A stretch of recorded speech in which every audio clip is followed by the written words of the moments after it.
என்னுடைய பேச்சை நேரடியாக பெற்றோர்களுக்கு அவர்களுக்கு சில கருத்துக்களை உங்களோடு பகிர்ந்து கொள்ள வேண்டும் என்கின்ற ஆசை இருக்கு. அதனால் நேரடியாக உங்களுக்கு நான் பேசுகிறேன். இன்னைக்கு உலகத்தில் இருக்கக்கூடிய ஒரு பாசிட்டிவான நாடு, ஒரு நாட்டை நாம் எப்படி பாசிட்டிவான நாடுன்னு சொல்லுவாங்க? அதாவது நாம் இன்று இருக்கக்கூடிய நிலைமையை விட இன்னும் ஒரு மாத காலம், ஒரு வருட காலம் கழித்த பிறகு நம்முடைய நிலைமை உயர்ந்திருக்கும் என்று நாட்டினுடைய பெரும்பகுதியான மக்கள் சிந்தித்தால் அது பாசிட்டிவ் நாடு. இன்னைக்கு உலகத்தில் 73% இந்தியர்கள், 73% 73% இந்தியர்கள் நான் இன்று இருப்பதை விட இன்னும் ஒரு ஆண்டு கழித்து என்னுடைய வாழ்க்கை உயர்ந்திருக்கும் என்கின்ற நம்பிக்கையோடு வாழ்ந்து கொண்டிருக்கின்றார்கள். உலகத்தில் மிக அதிகப்படியாக ஒரு நாட்டில் மக்கள் அந்த நாட்டின் மீதும் அவர்கள் வாழ்க்கையின் மீதும் நம்பிக்கை வைப்பது நம்முடைய தாய் திரு பாரத நாட்டில் தாங்க. 73% பாசிட்டிவ் நாடு. இந்த பாசிட்டிவ் நாட்டில் நாம் இருக்கோம். எல்லாம் சரியாக போகின்றது என்கின்ற நம்பிக்கையோடு நாம் இருக்கின்றோம். சாதாரண நம்பிக்கை இல்லைங்க. நம்முடைய குழந்தைகள் நல்லா படிச்சு நல்ல ஒரு வேலைக்கு போவாங்க. இந்த நாட்டில் அரசு வேலை என்பது லஞ்ச லாவண்யம் கொடுக்காம நாம் எழுதக்கூடிய போட்டித் தேர்வு அடிப்படையில் நேர்மையான முறையில் நம்முடைய குழந்தைக்கு போட்டித் தேர்வு பரீட்சையில் IAS IPS ஆவாங்க. ஒரு பெரிய தனியார் நிறுவனத்தில் வேலை கிடைக்கும். நம்முடைய குழந்தை தனியாக ஒரு நிறுவனத்தை ஆரம்பித்தாலும் கூட சட்டத்திட்டங்களுக்கு கட்டுப்பட்டு ஒரு பெரிய மனிதராக வருவார்கள் என்கின்ற நம்பிக்கை ஒரு நாட்டில் சிஸ்டம் சரியாக வேலை செய்கின்றது என்கின்ற அர்த்தம். இந்த நம்பிக்கையான நாட்டில் 73 விழுக்காடு நம்முடைய பாரத மக்கள் நம்பிக்கை வைத்தாலும் கூட குழந்தைகளை பாசிட்டிவான குழந்தைகளாக உருவாக்க வேண்டிய கட்டாயம் நமக்கு இருக்குங்க. பாசிட்டிவாக நல்ல ஒரு சிந்தனை இருக்கக்கூடியவர்கள், ஒரு பெரிய தேசிய சிந்தனை இருக்கக்கூடியவர்கள், அவர்கள் மட்டுமல்ல அவர்களை சுற்றி இருக்கக்கூடிய சமுதாயத்தையும் உயர்த்த வேண்டும் என்கின்ற ஒரு பெரிய மாண்புமிக்க சிந்தனை இருக்கக்கூடியவர்கள். பரிசரம், சுற்றுச்சூழல், சுற்றி இருக்கக்கூடிய எல்லாரும் நல்லா இருக்க வேண்டும். நாம் குடிக்கக்கூடிய தண்ணீரிலிருந்து எனக்கு ஒரு புகைப்படம் கொடுத்தாங்க. தண்ணீரை பாதுகாக்கணும், சுற்றுச்சூழலை பாதுகாக்கணும். அந்த அளவுக்கு மல்டி டைமென்ஷனல் பர்சனாலிட்டியாக ஒரு பாசிட்டிவ் குழந்தையை உருவாக்க வேண்டிய முதல் கடமை பள்ளிக்கூடத்துக்கு இருக்கு. இந்த குழந்தை வந்தா பாசிட்டிவா இருக்கும். பள்ளிக்கூடத்துக்குள்ளேயே நெகட்டிவ் இருக்கு. பள்ளிக்கூடத்துக்குள்ளேயே விரும்பத்தகாத ஒரு விஷயங்கள் நடக்குது. பள்ளிக்கூடத்தில் சொல்லிக் கொடுக்கக்கூடிய விதம் நேர்மையான முறையில் இல்லைன்னா அந்த குழந்தை தன்னுடைய வாழ்நாள் முழுவதும் ஒரு நெகட்டிவ் டெண்டன்சி, நெகட்டிவ் மைண்ட் செட்ல தான் அந்த குழந்தை வளருவான். சோ நல்ல ஒரு சூழல், நல்ல ஒரு பள்ளிக்கூடத்துல பாசிட்டிவான சிந்திக்கக்கூடிய ஒரு சூழல் இருக்கா. காரணம் இந்து முன்னணி அமைப்பு பின்னாடி இருக்கு. ஏன்னா ஒரு குழந்தையுமே பாருங்க, எனக்கு ஒன்றும் பெரிய வயசாகல, ஆனா என்னை விட பெரியவர்கள் மேடையின் மீது இருக்கிறாங்க. நான் எப்படி ஒரு குழந்தை மேடைக்கு வர்றாங்கன்னா பெரியவர்களுடைய காலில் விழுந்து ஆசீர்வாதம் வாங்கணும். ஆனா அந்த குழந்தைக்கு ஏதோ பண்பு சொல்லி கொடுத்திருக்கிறாங்க, இல்ல சீஃப் கெஸ்ட் ஒருத்தர் போட்டு வச்சிருக்கிறாங்க, அவர்கிட்ட ஒரு காலில் விழுந்து ஒரு ஆசீர்வாதம் வாங்குங்க. அந்த என்னுடைய காலில் விழுவதற்கு முழு தகுதி படைத்தவன் நான் இல்லை என்றாலும் கூட அது ஒரு பண்பு, அது ஒரு பாசிட்டிவ் பண்பு. ஒரு மேடைக்கு ஒரு குழந்தை வர்றாங்க, மேடையில் அவர்களை விட மூத்தவர்கள் இருக்கிறாங்க, அவர்கள் வணக்கத்தை எப்படி சொல்றாங்க. நான் பார்த்த இந்த 12வதுல வந்த ஒரு குழந்தையும் கூட, ஒரு குழந்தை தவறாம எல்லா குழந்தையும் அந்த பண்போடு வந்து வெளியே போறாங்கன்னா அடிப்படையில் இந்த மண்ணில், இந்த பள்ளிக்கூடத்துக்குள்ள ஒரு பண்பு விதைக்கப்படுகிறது. இந்த மனிதன் நாளைக்கு வெளியே போன பிறகு என்ன செய்தாலும் கூட அதில் ஒரு பண்பு இருக்கும், அதில் ஒரு நேர்மை இருக்கும். இந்த நாட்டினுடைய வளர்ச்சிக்காக அந்த பண்பு பயன்படும். இன்னைக்கு பெற்றோர்கள் நாம் இந்த பண்பை ஊக்குவிக்கக்கூடிய முதல் கடமை நமக்கு இருக்கு. இருக்கக்கூடிய பெற்றோர்களுக்கு ஊக்குவிக்கக்கூடிய கடமை நமக்கு இருக்கு. இன்னைக்கு நாடு நமக்கு என்ன செய்தது அப்படின்னு நம்ம அடிக்கடி கேட்கணும். இந்த நாட்டுக்கு நம்ம வரி பணம் கொடுக்கிறோம், இந்த நாடு நமக்கு என்ன செஞ்சிச்சு? இந்த நாட்டுக்கு நம்ம இவ்வளவு கொடுக்கிறோம், இந்த நாட்டு நமக்கு என்ன செஞ்சிச்சு? அப்படிங்கிற பெசிமிஸ்டிக் மைண்ட் செட் வருவது ரொம்ப இயல்பு தான். இவ்வளவு பெரிய நாட்டுல 140 கோடி பேர் இருக்கும். கம்பல்சரி மிலிட்டரி சர்வீஸ் இல்லைங்க. மற்ற நாட்டில் என்ன பண்றாங்க, அந்த நாட்டின் மீது ஒரு மரியாதை வர வேண்டும் என்பதற்காக கம்பல்சரி என்லிஸ்ட்மெண்ட் நினைக்கிறான். இப்ப இஸ்ரேல் போனீங்கன்னா ஒரு ஆண்டு காலம் மிலிட்டரியில கண்டிப்பா இருக்கணும். சிங்கப்பூர் போங்க, ஒரு ஆண்டு காலம் இருக்கணும். கொரியா போங்க, 2 ஆண்டு காலம் இருக்கணும். Compulsory enlistment. அந்த குழந்தை யாராக இருந்தாலும் கூட ஒரு வருட காலம் உழைக்கணும். ஆர்மி ரிசர்வ்ல வச்சிருவான். நாளைக்கு ஏதாவது போர் வந்துச்சுன்னா அவங்க தயாரா இருக்கணும். ஆனா நம்முடைய நாட்டுல 140 கோடி பேர் இருக்கக்கூடிய ஒரு நாட்டுல ஒரு நாட்டின் மீது ஒரு பண்பை எப்படி ஏற்படுத்துவீங்க? ஆர்மியில போய் வேலை செய்ய சொல்ல முடியாது. எத்தனையோ குழந்தைகள் படிக்கின்ற காலத்துல திருப்பூரை தாண்டி இருக்க மாட்டாங்க. எத்தனையோ குழந்தைகள் கல்லூரி போகும்போதுதான் தமிழ்நாட்டையே முழுமையா பார்ப்பாங்க. எத்தனையோ குழந்தைகள் இந்தியாவுடைய மற்ற மாநிலத்திற்கு கூட செல்வதற்கு வாய்ப்பு இல்லை. ஒரு மாநிலத்தை பார்த்திருக்கலாம், 2 மாநிலத்தை பார்த்திருக்கலாம், 3 மாநிலத்தை பார்த்திருக்கலாம். அப்படி இருக்கக்கூடிய அந்த குழந்தைக்கு இந்த நாடு என்பது இந்த வரைபடத்தை தாண்டி பாரத நாடு என்பது இந்த பூகோளத்தினுடைய அடிப்படையை தாண்டி வேறு ஏதோ ஒரு சக்தி நம்மை பிணைக்கிறது அப்படிங்கிற நம்பிக்கை எப்படி விதைப்பீங்க? இது போன்ற பள்ளிக்கூடத்தில் விதைக்கலாம், அந்த பாசிட்டிவிட்டி மூலமாக விதைக்கலாம், அந்த பண்பின் மூலமாக விதைக்கலாம். ஒரு பாரத நாடு ஒரு ஆன்மா அடிப்படையில் எப்படி நாம் இணைந்திருக்கின்றோம் என்பதை இன்னைக்கு பெற்றோர்கள் அந்த குழந்தைக்கு சொல்லிக் கொடுக்க வேண்டிய கட்டாயம் நமக்கு இருக்கு. பிரிவினைவாதம் அதிகமா பேசுறாங்க, தமிழ்நாடு இப்படி அப்படி இல்ல பேசுறாங்க. இன்னைக்கு ஒரு ஆரோக்கியமான நம்முடைய பாரத நாட்டை உருவாக்கணும். ஒரு அகண்ட பாரதத்துல நல்ல ஒரு பிரஜைகளாக இவர்கள் இருக்கணும். 140 கோடி இந்தியர்களுடைய சிந்தனையும் இந்த பாரத நாட்டை நாம் முன்னேற்ற வேண்டும் என்கின்ற ஒற்றை சிந்தனை, அவ்வளவு எனர்ஜி, அவ்வளவு பாசிட்டிவ் போர்ஸ நம்ம ஜெனரேட் பண்ணணும்னா நம்முடைய குழந்தைய ஒரு நாளும் கூட இந்தியன் என்கின்ற சிந்தனையில நம்முடைய பெற்றோர்கள் தாய்மார்கள் குறைந்தபட்சம் நீங்க வளர்க்கணும் அப்படிங்கிறது என்னுடைய அடிப்படையான உங்களுக்கு ஒரு வேண்டுகோள். வீட்டிலிருந்து ஒரு குழந்தை வெளியே வரும் பொழுது காலையில சாமி கும்பிடுறாங்க, பாரத மாதாவை கும்பிடுறாங்க, வீட்டை விட்டு வெளியே வரும் பொழுது ஒரு தினமும் கூட குழந்தைக்கு இந்தியாவை பற்றி ஒரு விஷயத்தை சொல்லி அனுப்பும். ஒரு விஷயம் வீட்டை விட்டு வெளியே வரும்பொழுது பாரத நாட்டை பற்றி ஒரு விஷயத்தை, ஒரு சமுதாயத்தை தாண்டி தினமும் கத்துக்க நீங்க என்கரேஜ் பண்ணீங்கன்னா அந்த குழந்தைக்கு தானாக அந்த விளக்குக்கு திரி போடும் பொழுது அந்த திரிய லைட்டா நம்ம அப்படி நசுக்கி விடுவோம். அந்த விளக்குல ரொம்ப பிரகாசமாக அது எரியும். அந்த திரியை நசுக்க வேண்டிய பொறுப்பு இன்னைக்கு நம்முடைய பெற்றோர்கள். திரி போட்டாச்சு, திரிக்கு எண்ணெய் ஊத்தியாச்சுங்க, விளக்குல ரொம்ப பிரகாசமாக அது எரியும். அந்த திரியை நசுக்க வேண்டிய பொறுப்பு இன்னைக்கு நம்முடைய பெற்றோர்கள். திரி போட்டாச்சு, திரிக்கு எண்ணெய் ஊத்தியாச்சுங்க, திரியும் பத்த வச்சாச்சு. அந்த நசுக்கி விட வேண்டிய அந்த முக்கியமான ஒரு பண்பு பெற்றோர்களுக்கு இருக்கு. ஏன்னா என்னுடைய பெரிய பயம் எல்லாங்க, நம்முடைய நாடு இன்னும் ஒரு 10, 15, 20 ஆண்டுகள் கழித்து 10, 15, 20 ஆண்டுகள் கழித்து இந்த நாடு உண்மையாலுமே ஒரு விகசித் பாரத், ஒரு வளர்ச்சி அடைந்த பாரதமாக உலகத்தினுடைய பெரிய நாடாக வர வேண்டும் என்றால் 140 கோடி இந்தியர்களும் ஒற்றை கருத்து ஒற்றை சிந்தனையில் இருந்தால் மட்டும்தான் அது நடக்கும். அதை பெற்றோர்கள் தான் அந்த திரியை தூண்டிவிடக்கூடிய பொறுப்பு, அந்த திரியை கொஞ்சம் கிள்ளி விடக்கூடிய பொறுப்பு நம்முடைய பெற்றோர்களுக்கு இருக்கு.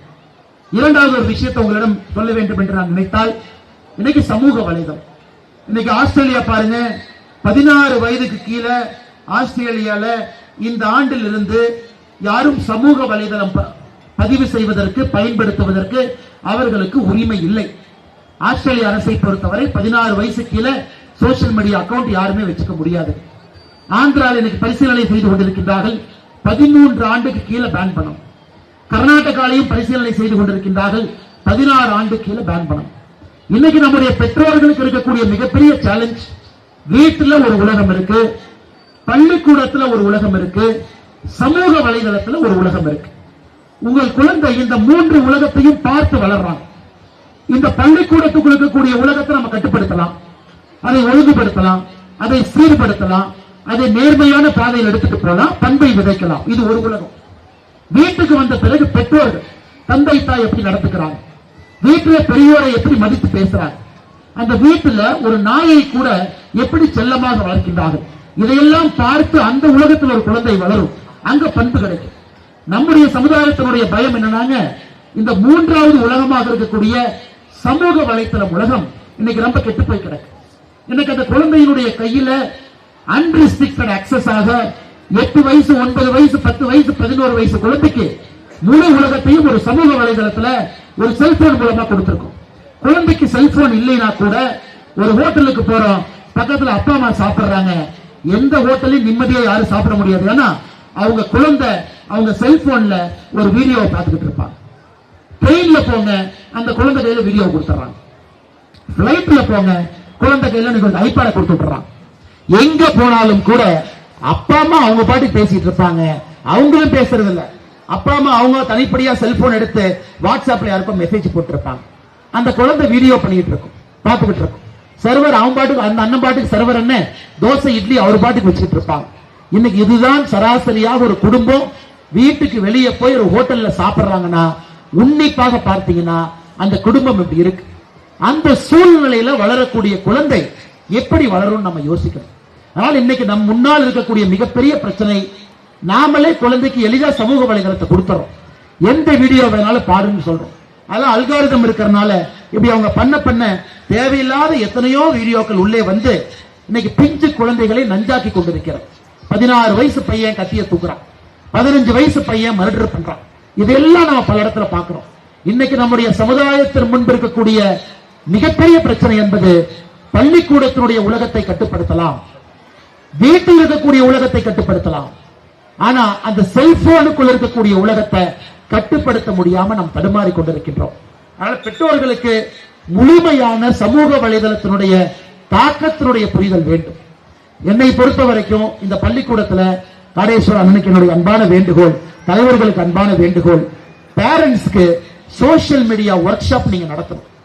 எல்லா பேரண்ட்ஸ்க்கும் ஒரு பள்ளிக்கூடத்துல சோசியல் மீடியா ஒர்க் ஷாப், ஒரு குழந்தைக்கு பேரண்டல் கண்ட்ரோல் எப்படி ஆன் பண்றது, யூடியூப்ல எப்படி அதை ஆன் பண்ணி வைக்கிறது, டிவியில் எப்படி ஆன் பண்றது, செல்போன்ல எப்படி ரெஸ்ட்ரிக்ஷன் கொண்டு வர்றது, அதை நம்முடைய பெற்றோர்களுக்கு நம்ம சொல்லிக் கொடுக்கிறோம். ஏன்னா நாம இன்னைக்கு குழந்தை அழுவுதேன்னு செல்போனை ஓபன் பண்ணி கையில கொடுத்துறோம். ஆனா குழந்தை அதுக்கப்புறம் 8 வயசு குழந்தை கையில 60 வயசுக்காரங்களுடைய செல்போன், தாத்தாவுடைய செல்போன், பாட்டினுடைய செல்போன், யூடியூப் அக்கவுண்ட் எல்லாமே இருக்கு. இதை இன்னைக்கு ஆரோக்கியமான முறையில நாம் சரியான விதத்துல கையாண்டால் மட்டும்தான் இவ்வளவு இளமையாக இருக்கக்கூடிய பாரத நாட்டிலிருந்து வரக்கூடிய குழந்தைகள் அடுத்த 20-30 ஆண்டுகளுக்கு மிக செம்மையாக, மிக நேர்மையாக, ஒரு மாண்போடு, ஒரு மாட்சிமை மிக்க தலைவர்களாக அவர்கள் வருவதற்கான வாய்ப்புகள் ரொம்ப அதிகம். மூன்றாவது, இன்னைக்கு நாம பார்க்கிறோம் ஐயா, இந்த பள்ளிக்கூடத்தினுடைய மோட்டோவே பாருங்க, கற்கை நன்றே கற்கை நன்றே, பிச்சை புகினும் கற்கை நன்றே. அப்படின்னா கல்வியினுடைய முக்கியத்துவத்தை நாம சொல்றோம். இன்னைக்கு ஒரு குழந்தை ஒரு ஏற்றத்தாழ்வு இல்லாத ஒரு சமுதாயத்துல ஒரு குழந்தை பிறக்காம இருந்திருக்கலாம். ஆனா அந்த குழந்தைய நம்முடைய தலைமுறையில ஒரு சமுதாயத்துல ஏற்றத்தாழ்வு இருந்தாலும் கூட அனைவரும் சமம் என்கின்ற போதனையை கொண்டு வரணும்னா நம்முடைய வாழ்வியல் முறையை அந்த குழந்தை நல்லா பார்க்கணும். நாம் ஒரு வாட்ச்மேன் அண்ணாவை எப்படி ட்ரீட் பண்றோம், எப்படி நடத்துறோம், ஒரு பஸ்ல ஓட்டக்கூடிய டிரைவர் அண்ணா, ஸ்கூல் பஸ் டிரைவர் அண்ணாவை, ஏன்னா இந்த பள்ளிக்கூடத்தை பொறுத்தவரை 56 பள்ளிக்கூடத்துல பஸ் பாருங்க, பஸ்ஸுங்களே நான் பார்த்தேன்ல 22 பஸ் இருக்குதுங்க பள்ளிக்கூடத்துல. அப்ப 22 பஸ் குறைந்தபட்சம், 22 டிரைவர், 22 கண்டக்டர், குறைந்தபட்சம் 30 பேர் வச்சுக்கலாம். மெக்கானிக் உள்ள இருக்கிறவங்க எல்லாம் அவங்க கிட்ட ஒரு குழந்தை எப்படி பிஹேவ் பண்றாங்க. நாம இன்னைக்கு யூரோப்பியன் கண்ட்ரி எல்லாம் போறோம், நம்ம ரோட்ல நடந்து போனாலும் கூட எதிரில் வர்றவங்க காலையில 9 மணிக்கு 7 மணிக்கு good morning mate, good morning, how are you, how is the day looking, how is the weather அப்படிங்கிறாங்க. இன்னைக்கு வணக்கம், இன்னைக்கு வெதர் எப்படி இருக்கு, இன்னைக்கு நல்லா இருக்கணும் உங்களுக்கு. யாருமே சம்பந்தமே இல்லை, நாம் ஏதோ ஊர்ல இருந்து நாம் ஏதோ நாட்டுல சுத்துறோம், அவங்க நமக்கு யாருன்னு கூட தெரியாது. ஆப்போசிட் அவங்க வராங்க. ஒரு ஹோட்டலுக்கு போறோம், காலையில 7 மணிக்கு பிரேக்ஃபாஸ்ட் ஒரு ஹோட்டலுக்கு போறோம்னா ஹவ் ஆர் யூ மேட் அப்படிங்கிறாங்க. ஆனா இந்தியால இன்னைக்குமே நம்ம பேசுறதுக்கு தயங்குறோம், பேசுறதுக்கு காசு கொடுக்கணும்னு நினைக்கிறோம், தெரியாத ஒரு ஆள் வந்தா ஏன் பேசணும்னு நினைக்கிறோம். இந்த பிரச்சனைனாலேயே நிறைய அரசியல்வாதிகள் இந்த விஷத்தை விதைத்து விதைத்து விதைத்து ஒரு ஏற்றத்தாழ்வை உருவாக்கி சில பேருக்கு பேசக்கூடாது, சில பேருக்கு மூஞ்சிய கூட பார்க்க கூடாதுன்னு இருக்கு. இன்னைக்கு நம்முடைய பெற்றோர்கள் பள்ளிக்கூடம் ஒரு குழந்தையும் எக்ஸ்போஷர் கொடுக்கணும், எல்லா மனிதர்களுக்கும் எக்ஸ்போஷர் கொடுக்கணும், எல்லா மனிதரையும் நேர்மையாக நாணயமாக நடத்துவதற்கு கற்றுக் கொடுக்கணும். இந்த பள்ளிக்கூடத்தில் சொல்றோம், என்னை பொறுத்த வரைக்கும் who is the most important person in the school னு கேட்டீங்கன்னா நம்ம பெற்றோர்கள் சொல்லலாம், பிரின்சிபல்னு சொல்லலாம். என்னை பொறுத்த வரைக்கும் who is the most important person in the school னு கேட்டீங்கன்னா நான் வாட்ச்மேன் சொல்லுவேன். என்னை பொறுத்த வரைக்கும், ஏன்னா பிரின்சிபலுக்கு அங்கீகாரம் இருக்கு, வாட்ச்மேனுக்கு அங்கீகாரம் இல்லை. ஆனா உங்க குழந்தைய யாராச்சும் வந்து பிள்ளைய பிடிச்சிட்டு போறவன், வெளியே தேவையில்லாத ஆட்கள் வர்றவங்க, ஒரு குழந்தையும் கரெக்டா டெய்லி அந்த அப்பா தான் விடுறாங்களா, அந்த வாட்ச்மேன் போய் உட்கார்ந்து கேட்டீங்கன்னா கம்ப்யூட்டர் மெமரி இருக்கும். சில வாட்ச்மேன் நான் பேசுவேன், ஒரு வாட்ச்மேனுக்கு தெரியும் ஒரு குழந்தை சாப்ட்வேர் இன்ஜினியர் மாதிரி மைண்ட்ல மெமரி பண்ணி உட்கார்ந்து இருப்பாங்க. ஒரு நாள் தவறாக யாராவது வந்து குழந்தையை கூட்டிட்டு போனா அப்படியே கப்பல் பிடிச்சிருவாங்க. என்னுடைய பையன் படிக்கக்கூடிய சென்னை ஸ்கூல்ல நான் பார்த்திருக்கேன், ஒரு நாள் மாத்தி அத்தையோ மாமா வந்தாங்கன்னா கப்பல் பிடிப்பாங்க, பார்த்துக்கிட்டே இருப்பாங்க. அந்த அளவுக்கு கம்ப்யூட்டர் மெமரியோடு வேலை செய்வாங்க. ஆனா நாம் அவர்களுக்கு சமுதாயத்துல அந்த மரியாதை கொடுக்கிறோமான்னு நீங்க கேட்டீங்கன்னா நாம் அவர்களுக்கு அந்த மரியாதை கொடுக்கல. ஏன் பள்ளிக்கூட ஆசிரியர்களுக்கு அந்த மரியாதை கொடுக்குறீங்களான்னு கேட்டீங்கன்னா ஆசிரியர் பெருமக்களுக்கே அந்த சமுதாயம் இன்னும் மரியாதை கொடுக்கல. இதையெல்லாம் நாம் உடைக்கணும். நம்முடைய தலைமுறையில ஏற்றத்தாழ்வு இல்லாத ஒரு சமுதாயத்தை நாம் உருவாக்க முடியும் என்றால் அது பள்ளிக்கூடத்துல இங்கிருந்து ஆரம்பித்து அந்த குழந்தைய வெளியே எடுத்துட்டு போய் 12ஆம் வகுப்பு முடித்த பிறகு விட்டோம்னா அந்த குழந்தை எங்கேயும் கெட்டு போவதற்கு வாய்ப்பே கிடையாது. அந்த களிமண்ணை இங்கேயே பிடிச்சு அந்த குழந்தைய பக்காவா ஷேப் பண்ணி அந்த குழந்தைக்கு தேவையான லைஃப் ஸ்கில்ஸ் கொடுத்து இந்த கேட்டை தாண்டி 12ஆம் வகுப்பு வெளியே விட்டீங்கன்னா அதுக்கப்புறம் அந்த குழந்தை கிடவே கிடையாது. நீங்க பயப்படவே வேண்டாம். ஐயோ நம்ம பையனை இண்டிபெண்டா விடுறோம், பொண்ணை இண்டிபெண்டா விடுறோம், தூரமா கல்லூரிக்கு அனுப்புறோம், அவங்க கெட்டு போயிடுவாங்களா? இல்லை. 12 வகுப்பு வரை சரி பண்ணி அனுப்பிட்டீங்கன்னா எதுக்கு நமக்கு அந்த பயம் வரும்? அதனால்தான் இந்த 3 விஷயத்தை ஆரம்பத்தில் உங்களிடம் வைக்க வேண்டும் என்பது என்னுடைய ஆசை. சமூக வலைதளத்தின் மீது ஒரு கவனம், வீட்டில் ஒரு உலகம், பள்ளியில் ஒரு உலகம், சமூக வலைதளம் ஒரு உலகம் என்பதை நாம் புரிஞ்சுக்கணுங்க. ஒரு மனிதனுக்கும் நாம் கொடுக்கக்கூடிய மரியாதை இங்கிருந்து நாம் ஆரம்பிக்கணும். அந்த குழந்தைய ஒரு வெல் ரவுண்டட் பர்சனாலிட்டி, வெறும் கல்வி, வெறும் மார்க், என்ன ஸ்கோர் வாங்கின அப்படிங்கறத தாண்டி உடற்பயிற்சி செய்ய. இந்த பாருங்க, இந்த ஹேண்ட்பால் பசங்க எல்லாம் அப்படி ஆரோக்கியமா இருந்தாங்க. அதனால இந்த பசங்க ஒரு 10 மார்க் கம்மியா வாங்கியிருந்தா கூட நான் இந்த பசங்களுக்கு தான் மெடல் கொடுப்பேன். இந்த ஹேண்ட்பால் வாங்கி இந்த பசங்க 80 மார்க், ஆனா உடல் ஆரோக்கியம் இல்லாத ஒரு தம்பி 95 மார்க்னா என் கையில மெடல் கொடுத்து அந்த ஹேண்ட்பால் தம்பிக்கு தான் நான் போடுவேன். காரணம், உடல் ஆரோக்கியமாக இருக்கக்கூடிய தம்பி. சோறு இருந்தால் மட்டும்தான் சித்திரம் வரைய முடியும். அதனால நம்ம உடல் ஆரோக்கியத்துக்கு நம்ம டைம் கொடுத்தே ஆகணுங்க. காரணம், இன்னைக்கு இந்தியா பாத்தீங்கன்னா கேன்சர் கேபிட்டல். கேன்சருடைய தலைநகரம் பாரத நாடு. சுகர் கேபிட்டல், சர்க்கரை நோயினுடைய, நீரிழிவு நோயினுடைய தலைநகரம் பாரத நாடு. ஒன்று மக்கள் தொகை அதிகமா இருக்கிற காரணத்தினால நம்பர்ஸ் அதிகமா இருக்குது. பிரஷர், ஹை பிரஷர், உலகத்தினுடைய தலைநகரம் பாரத நாடு. 14 வயதிலிருந்து 20 வயது வரை ஹை ஃபேட், ஒபிசிட்டி, உலகத்தினுடைய தலைநகரம் பாரத நாடு. அப்படி இருக்கும் பொழுது என்ன ஆகுனாங்க, இன்னும் 20 ஆண்டுகளுக்குள்ள நாம இதை சரி பண்ணலினா நம்ம கிட்ட பணம் இருக்கும், ஆனா பணத்தை ஹாஸ்பிட்டல்ல பில் கட்டுறதுக்கு மட்டுமே கோயம்புத்தூர் ஹாஸ்பிட்டலுக்கு போயிட்டு வந்துகிட்டு இருப்போம். வேற எந்த வேலையும் நம்ம செய்ய மாட்டோம். அதனால இந்த உடல் ஆரோக்கியத்துக்கு ஒரு குழந்தைக்கு ஒரு ஸ்போர்ட்ஸ் அந்த பள்ளிக்கூடத்துல இருந்து கத்த அனுப்பிச்சிருக்கு. அந்த ஸ்போர்ட்ஸ் வாழ்க்கை பூரா அந்த பையன் பர்சியூ பண்ணலாம், அந்த பொண்ணு பர்சியூ பண்ணும். ஹேண்ட்பால், சாஃப்ட் பால், ஷட்டில் காக்காக இருக்கட்டும், கிரிக்கெட்டாக இருக்கட்டும், ஃபுட்பாலாக இருக்கட்டும், வாலிபாலாக இருக்கட்டும். அதனால கண்டிப்பாக பெற்றோர்கள் என்கரேஜ் பண்ணுங்க. ஒரு 10 மார்க் எக்ஸ்ட்ரா வாங்குறாங்க அப்படிங்கறதுக்காக ஸ்போர்ட்ஸ் பீரியட்லயும் வெளியே கற்றுக் கொடுக்கக்கூடிய ஸ்போர்ட்ஸையும் குறைக்காதீங்க.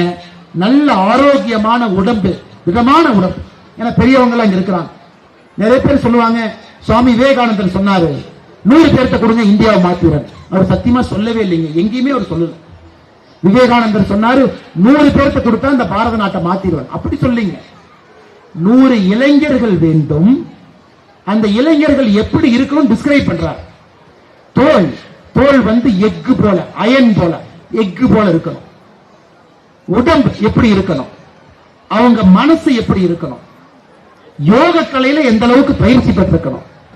அது போன்ற 100 பேர் வேணும்டா விவேகானந்தர் கேட்டாரோ தவிரங்க 100 இளைஞர் கொடுன்னு எப்பவுமே கேட்கு. அதனால பல இடத்துல தவறா புரிஞ்சுக்கிறோம். இளமைனா வயசுன்னு நினைச்சுக்கிறோம். இளமை என்றால் உடல் ஆரோக்கியம் என்பதை நம்ம சமுதாயம் புரிஞ்சுக்கணும். 50 வயதாக இருந்தாலும் கூட உடல் ஆரோக்கியமாக இருந்தால் அது இளமை என்பதை நாம் உணர்ந்து கொள்ள வேண்டும்.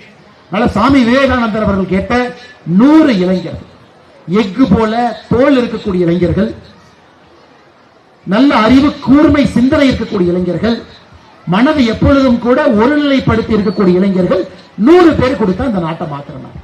அவர்களை உருவாக்குவதற்கான முயற்சியை பெற்றோர்கள் எடுக்கணும். வெல் ரவுண்டட் பர்சனாலிட்டி, வெறும் ஒரு உழைப்பயிற்சியோடு, கல்வியோடு, நல்ல ஒரு யோகை கல்வி கலையோடு எப்பொழுதுமே மனதை ஒருநிலைப்படுத்தக்கூடிய ஒரு குழந்தைய நீங்க எல்லாம் உருவாக்கணும். இவங்க தாங்க நமக்கு வேணும். நமக்கு டாக்டர் வேண்டாங்க, டாக்டரே வேண்டாங்க. நிறைய டாக்டர் வந்தாச்சு. மோடி ஐயா 2025 இருந்து 2030 வரை 75,000 சீட், 75,000 சீட் ஆட் பண்றாரு. நான் சொல்றது நல்லா கேட்டு, எந்த குழந்தைக்கும் நீ டாக்டர் எல்லாம் பற்றாக்குறையே கிடையாது. 2025 15,000 சீட் ஆட் பண்ணிருக்காங்க. மெடிக்கல் சீட் புதுசா 2026 15,000 சீட்டுங்க. 2027 15,000 seat, 2029 15,000 seat, 2030 15,000 seat, 75,000 seat add ஆக போகுது. இன்னைக்கு 1,20,000 மெடிக்கல் சீட் இருக்கு. 2030 முடியும் பொழுது 1,95,000 மெடிக்கல் சீட் ஒரு வருஷம் இருக்கு. 2014க்கு முன்பு வெறும் 54,000 தான் இருந்துச்சு. அதனால மெடிக்கல் படிக்கணும், ரொம்ப சந்தோஷம். எல்லாருக்குமே சீட் கிடைக்க ஒரு பெரிய விஷயம் கிடையாதுங்க. சீட் அதிகமாகிட்டு இருக்கு. மெடிக்கல் எழுதுறவங்களோட வருஷத்துக்கு 5,000 சீட் ஆட் பண்றோம். இந்தியாவில் 2014 வரை மொத்தமா 54,000, இன்னைக்கு வருஷத்துக்கு 15,000 ஆட் ஆகுது.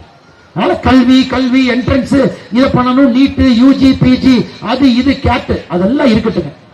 உடல் ஆரோக்கியத்துக்கு நேரம் கொடுக்கிறோமா, யோக கலையை சொல்லி கொடுத்திருக்கிறோமா, ஒரு வெல் ரவுண்டட் பர்சனாலிட்டியாக ஒரு கம்ப்ளீட் மனிதனாக நம்முடைய குழந்தையை உருவாக்குறோமா, அதற்கும் நாம கொஞ்சம் கவனம் கொடுக்கணும். காரணம், நல்ல ஒரு சமுதாயம் வந்துட்டாங்க, எல்லாமே மாற ஆரம்பிக்கும். அரசியல்வாதிகளை நம்ப வேண்டிய அவசியம் இல்லை. நல்ல ஒரு சமுதாயம் தன்னைத்தானே மாற்றிக்கொள்ளும், தன்னைத்தானே திருத்திக் கொள்ளும், தன்னைத்தானே முன்னெடுத்து செல்லும். சமுதாயம் மட்டும் போதுங்க, தலைவர்களே தேவையில்லை. சமுதாயம் தானாக முன்னாடி போகும். அமெரிக்காவில் என்னங்க தலைவர்கள் இருக்காங்க, சமுதாயம். ஸ்வீடன்ல என்னங்க தலைவர்கள் இருக்காங்க, சமுதாயம். நார்வேல என்ன தலைவர்கள் இருக்காங்க, சமுதாயம். சமுதாயம் தன்னைத்தானே திருத்திக் கொண்டு தன்னைத்தானே உயர்த்திக்கிட்டு மேல போகுது. அது போன்ற ஒரு சமுதாயத்தை நாம் உருவாக்கணும். நல்ல ஒரு சமுதாயத்தில் இன்னைக்கு இருக்கக்கூடிய குழந்தைகளை வெல் ரவுண்டட் பர்சனாலிட்டியாக நாம் அவர்களை உருவாக்குவதற்கு நாம இந்த கல்விக்கூடத்தை Azhagumalai Vidyalaya matriculation higher secondary பள்ளிக்கூடத்தை பயன்படுத்தணும். அதுல மார்க்கு வரணும், சீட்டும் கிடைக்கணும், நீட் யூஜியும் பாஸ் பண்ணணும், நீட் பிஜியும் பாஸ் பண்ணணும். ஆனா எல்லாத்தையும் பாஸ் பண்ணி அந்த தம்பிக்கு ஒரு நல்ல ஒரு உடல் ஆரோக்கியமோ, நல்ல ஒரு தேசிய சிந்தனையோ, அந்த தம்பிக்கு ஒரு தொலைநோக்கு பார்வையோ, அந்த தம்பிக்கு மற்ற விஷயங்கள் இல்லைன்னா டாக்டரா என்னங்க பண்ண போறாங்க? காய்ச்சல்னு போனா 5000 ரூபாய்க்கு பில் எடுத்துறாங்க. 5000 ரூபாய்க்கு பில். ஏன்? அடிப்படை ஃபால்ட்டி. எம்டில எதுக்கியா ஃபர்ஸ்ட் போறீங்கன்னா, எல்லாருக்கும் எம்டி ரேடியாலஜி வேணும். இந்த நாட்டுக்கு எம்டி ரேடியாலஜி வேணுமாங்க. இந்த நாட்டுக்கு கிராமப்புறத்தில் வேலை பார்க்கக்கூடிய டாக்டர் வேணுமாங்க. அது ஆர்டிபிஷியல் இன்டெலிஜென்ஸ் வந்து இன்னும் கொஞ்ச நாள்ல ரேடியாலஜிக்கெல்லாம் வேலையே கிடையாதுங்க. கம்ப்யூட்டரே ஸ்கேன் எடுத்து கம்ப்யூட்டரே மிஷினை பார்த்து ஆர்டிபிஷியல் இன்டெலிஜென்ஸ் அதே சொல்லிடும் ஸ்கேன்ல என்ன இருக்கு. இன்னும் 5 ஆண்டுகளில் ரேடியாலஜி துறை இருப்பதற்கான வாய்ப்புகளே குறைவு என்பது என்னுடைய தனிப்பட்ட கருத்து. இன்னைக்கு நமக்கு கிராமப்புறத்தில் போய் நான் சேவை செய்வேன் என்கின்ற சிந்தனை இருக்கக்கூடிய மனிதன் வேண்டுமோ தவிர மருத்துவராகி சம்பாதிக்க வேண்டும் என்கின்ற சிந்தனை வேண்டாம். அப்ப எங்க பிரச்சனை ஆகுதுங்க? பள்ளிக்கூடத்திலிருந்து வெளியே செல்லக்கூடிய ப்ராடக்ட வெல் ரவுண்டட் ப்ராடக்டை நாம பண்ணாதனால மருத்துவத்தையும் ஒரு காசாக்கக்கூடிய துறையாக பார்த்து கொண்டிருக்கின்றார். நான் இன்ஜினியரிங் பத்தியே பேசலீங்க, நான் மற்ற துறையே போகல, மருத்துவத்தை உதாரணமாக எடுத்து நம்ம சொல்றோம். ஆனால் நமக்கு 2030 டாக்டர் வேண்டாம், கேன்சரை தீர்க்கக்கூடிய ரிசர்ச் சயின்டிஸ்ட் வேணும். 2030 டாக்டர் வேண்டாங்க, கிராமப்புறத்தில் போய் தங்கி பணி செய்யக்கூடிய மருத்துவர் வேணும். 2030 கோயம்புத்தூர் நகர மருத்துவமனையில இன்னும் ஒரு 100 பேர் போய் சேருவதற்காக வேண்டாம். தமிழ்நாட்டில் ஏழை மக்களுக்கு தரமான மருத்துவத்தை குறைவான செலவுல சேவையாக கொடுக்கக்கூடிய மருத்துவர்கள் வேண்டும். அதையெல்லாம் செய்யணும். நாங்க பள்ளிக்கூடத்தை கரெக்ட் பண்ணணும், வெளியே வரக்கூடிய மாணவர்களை கரெக்ட் பண்ணணும். அது நம்முடைய Alagumalai Vidyalaya matriculation higher secondary school மிகச் சிறப்பாக செய்து கொண்டிருக்கின்றார்கள். அதனால் மற்றும் ஒரு முறை மேடையின் மீது இருக்கக்கூடிய எல்லா நம்முடைய அன்பு தலைவர்களுக்கு இந்த நேரத்தில் என்னுடைய நெஞ்சார்ந்த வாழ்த்துக்களை வணக்கங்களை தெரிவித்து, போர்ட் ஆஃப் ட்ரஸ்டி மிக முக்கியமானது. போர்ட் ஆஃப் ட்ரஸ்டிங்க இந்து முன்னணியுடைய ஜெனரல் செக்ரட்டரி அண்ணன் முருகானந்தம் அவர்கள், காட்டன் பார்க் திருப்பூர் நிறுவனம் சம்பத்குமார் அவர்கள், ஸ்ரீஹரி நிட்ஸ் கார்மெண்ட் திருப்பூர் ரத்னசாமி அவர்கள், இந்து முன்னணியினுடைய கோஆர்டினேட்டர் அனந்தராமன் அவர்கள், திருப்பூர் பூமாமில் பத்மநாபன் அவர்கள், ஜிவோனி பார்மெக்ஸ் பிரைவேட் லிமிடெட் கோயம்புத்தூர் ஞானகுரு அவர்கள், பிரியா நெட்ஸ் திருப்பூர் மோகனசுந்தரம் அவர்கள், இந்து முன்னணி மாநில செயலாளர் அருமையண்ணன் கிஷோர்குமார் அவர்கள், ராஜேந்திரன் அவர், இந்த 9 பேர் தான் செய்யக்கூடிய மற்ற பணிகளோடு இதையும் பொறுப்பேற்று பக்கத்தில் இங்கிருந்து வஞ்சிவாளையத்தில் ஒரு அற்புதமான ஒரு குருகுலத்தையும் பக்கத்தில் மிகச் சிறப்பாக நடத்தி, இந்து முன்னணி என்பது வெறும் ஒரு சமுதாய மாற்றத்திற்காக இருக்கக்கூடிய இயக்கம் என்பதை தாண்டி ஒரு நல்ல மனிதரை உருவாக்கக்கூடிய இயக்கமாகவும் தமிழகத்தில் இருந்து கொண்டிருக்கிறது என்பதற்கு அழகுமலை வித்யாலயா இந்த கல்விக்கூடம் ஒரு சான்று. அதனால் மேடையில் இருக்கக்கூடிய எல்லா நம்முடைய மூத்த தலைவர்களுக்கு, இந்த அற்புதமான அரங்கத்தில் இருக்கக்கூடிய பெற்றோர்களுக்கு, முன்னிருக்கையில் இருக்கக்கூடிய சிறப்பு அழைப்பாளர்களுக்கு, என்னோடு நான் சார்ந்திருக்கக்கூடிய பாரதிய ஜனதா கட்சியிலிருந்து இந்த நிகழ்வுக்கு வந்திருக்கக்கூடிய தலைவர்களுக்கு, தொண்டர்களுக்கு, பத்திரிகை நண்பர்களுக்கு, இன்று 12ஆம் வகுப்பு முடித்துவிட்டு ஒரு பெரிய கனவோடு பாசிட்டிவோடு வெளியுறவுக்கு நாம் எதையும் சாதிக்கலாம் என்கின்ற நம்பிக்கையோடு பயணிப்பதற்கு காத்து கொண்டிருக்கக்கூடிய மாணவ செல்வங்களுக்கு, இந்த கல்விக்கூடத்தினுடைய 1184 குழந்தைகளுக்கும் என்னுடைய நெஞ்சார்ந்த வாழ்த்துக்களையும் வணக்கங்களையும் தெரிவித்து என்னுடைய உரையை முடித்துக் கொள்கின்றேன். வாய்ப்பு கொடுத்த அழகுமலை வித்யாலயா பள்ளிக்கூடத்தினுடைய பெரியவர்களுக்கும் நன்றியை தெரிவித்துக் கொள்கின்றேன். நன்றி, வணக்கம். பாரத் மாதா கி.